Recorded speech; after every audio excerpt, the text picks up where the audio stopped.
আসসালামু আলাইকুম বন্ধুরা, সবাই কেমন আছেন? আশা করছি সবাই খুব বেশি ভালো আছেন এবং সুস্থ আছেন। তো আমরাও আল্লাহর অশেষ রহমতে ভালোই আছি। তো শশীর বাবা এসে থেকেই কিন্তু এই ক্ষেতের কাজে লেগেছে। এখানে প্রচুর পরিমাণ বন ছিল। আমি আগে কিন্তু কয়েকটা ভিডিওতে দেখিয়েছি।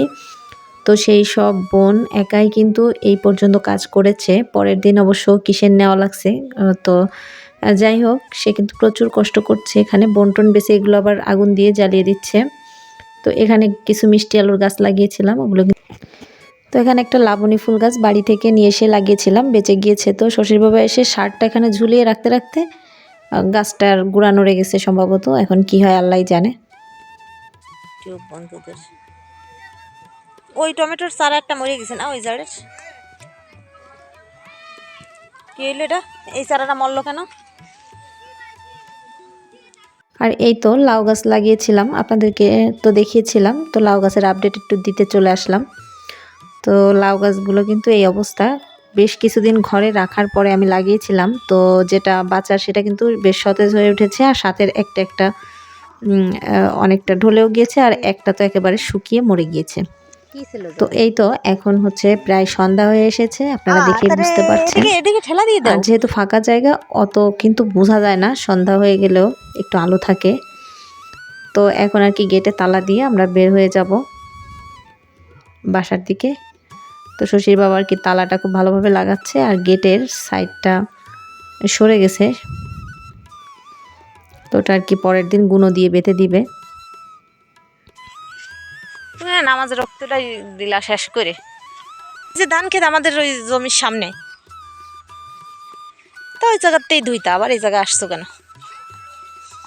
না, এতে তো আর খাল ডোবে নাই, এতে মিষ্টি হয়ে গেছে মনে হয়, তাই না?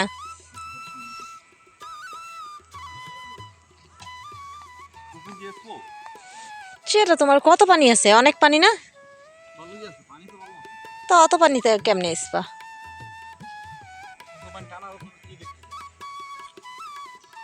তো পানি এসে কোনো লাভ আছে? আর হ্যাঁ, মাছ আছে না আছে, উঠে গেছে নাই, পানি ভরে গেছিল তার নাই ঠিক, তাইলে আবার কি কি কনফিউশনে বাজলাম? দরকার নাই।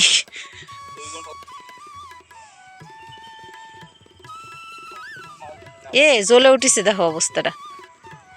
কাঁচা বন, সেই জন্য কিন্তু কেরোসিন ঢেলে আর কি যাই হোক ধরিয়ে দেওয়া হয়েছিল।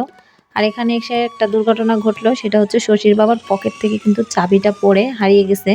এই ভিটের চাবিটা এই মাত্রই তালা দিয়ে রেখে আসলো, আপনারা দেখলেন। আমি তো বললাম যে এখন আমাকে দোষারোপ করছে, বলছে যে তুমি এতদিন তুমি আসোনি, আজকে তুমি আসছো, আজকে এই চাবিটা হারাই গেছে।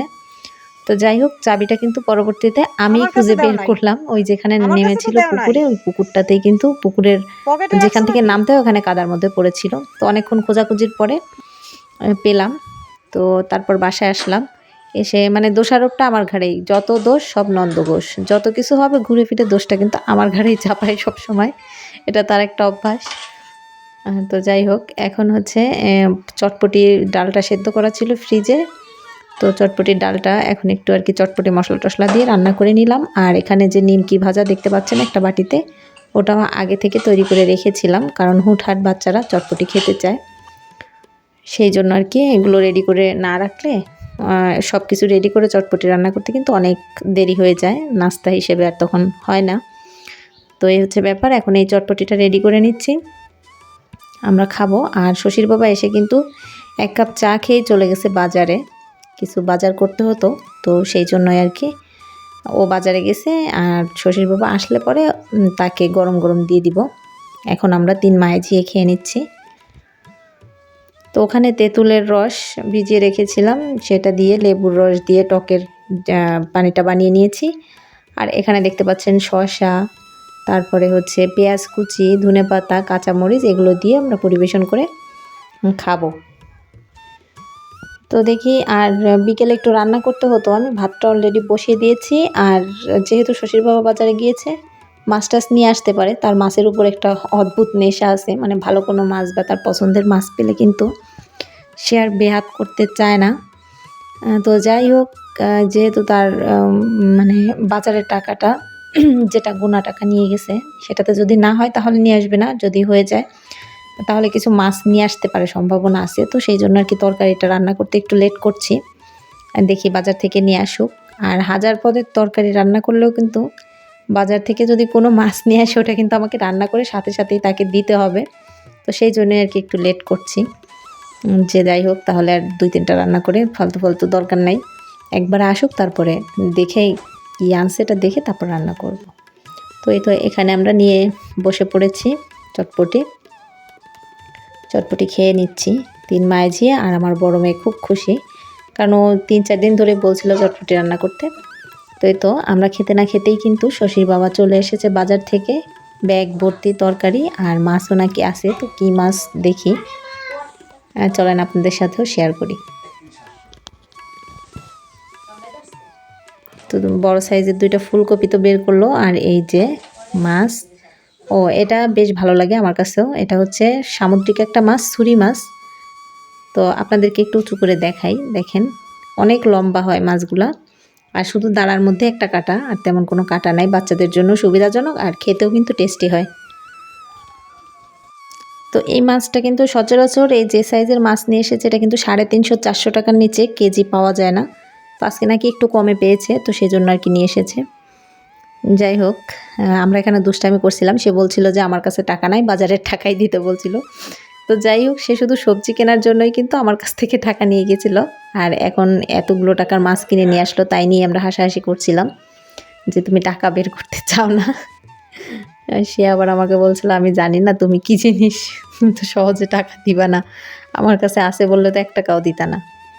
তো যাই হোক, এটা নিয়ে আর কি হাসাহাসি করছিলাম। তো এখন এই মাছগুলো কেটে নিব, কেটে এই মাছটাই কিন্তু এখন রান্না হবে, আর এটা দিয়েই রাত্রে সে ভাত খাবে।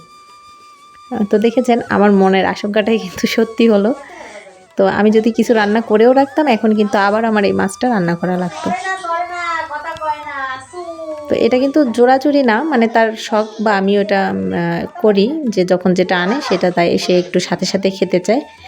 আর অবশ্য সে আমাকে চাইলে হেল্পও করে দেয়। আমি যদি বলি যে আমি পেরে উঠছি না, আমাকে একটু হেল্প করে দেয়।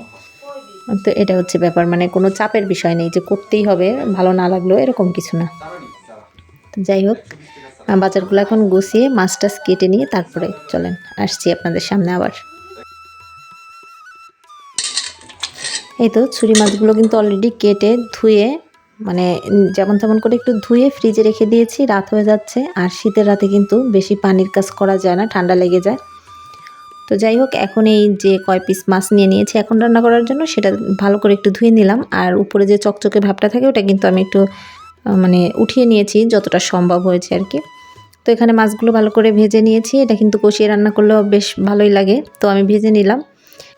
তো পেঁয়াজ, রসুন, আদা, জিরা বাটা দিয়ে সমস্ত গুঁড়ো মশলাগুলো দিয়ে কষিয়ে ভালো করে মাছটা দিয়ে রান্না শেষ হলে গরম মশলা দিয়ে নামিয়ে নিব। তো আজকের ভিডিওটা এই পর্যন্তই। ভালো লাগলে একটা লাইক করে কমেন্ট করবেন, আর সাবস্ক্রাইব করে আমার চ্যানেলটার পাশেই থাকবেন।